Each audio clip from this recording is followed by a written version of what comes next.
Welcome to Live It. This is your chance to take Sunday's message and live it Monday through Saturday. I'm Arica, and I'm one of the pastors here at RCC. I don't know about you, but week to week, I hear a message, I can relate to certain parts of it, but yet I need some extra tools or questions or a little push to make changes in my everyday. Well, that's exactly what this is. The Live It Challenge gives us a little different perspective and then some takeaway questions, some to-dos, in order for us to live out our faith. This week, Pastor Sam talked about the mask, the people-pleasing mask. He challenged us to think about the reason we do things, the motivation or intention behind our actions. One of my favorite examples that he used was about bringing his wife flowers. That made complete sense to me. Am I giving this gift expecting something in return, or am I giving this gift as an act of love or act of service to someone I love and care for? For me, the people-pleasing mask has been a huge deal in my life. I fully recognize that I have been a people pleaser myself. There's a prime example in the Bible of this, and that is a guy by the name of Pontius Pilate. You can hear about him in Mark 15:15, and it says this exact thing. So Pilate, wishing to satisfy the crowd, released Barabbas for them, and after flogging Jesus, he handed him over to be crucified. Wishing to satisfy the crowd.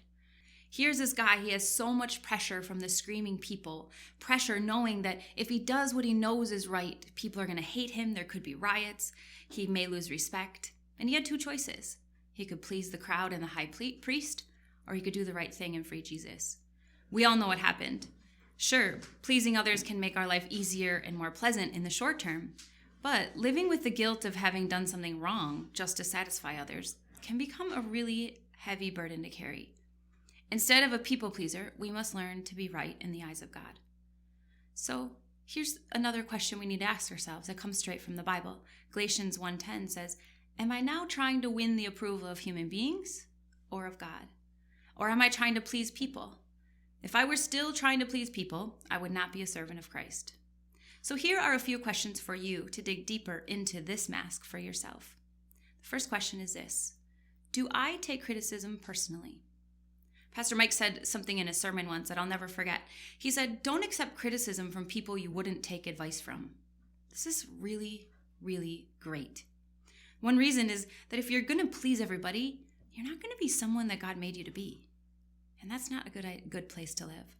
The second question I want to ask you is, do I have a fear of rejection?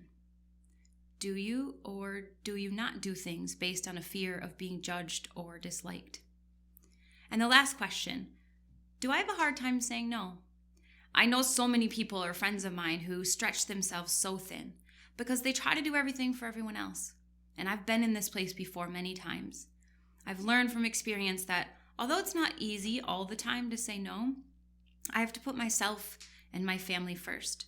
And always remember that it's God first, family second, then job and friends and everything else. And this can get blurry sometimes. So here's your challenge this week. Think about the questions, but also be aware this week. Think about your intentions behind your actions. Think about your why for doing things. Are you seeking the approval of people, or are you living for the approval of God? Be a blessing.